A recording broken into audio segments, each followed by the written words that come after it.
副作用が出まくるステロイドの打ち方を3つ紹介します。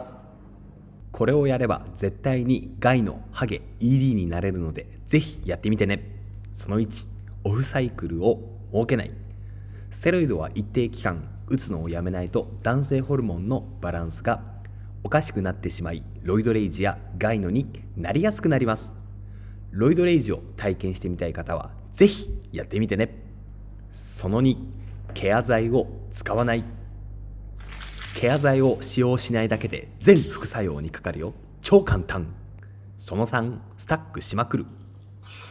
当然いろんなステを使えば副作用にかかりやすくなるよね。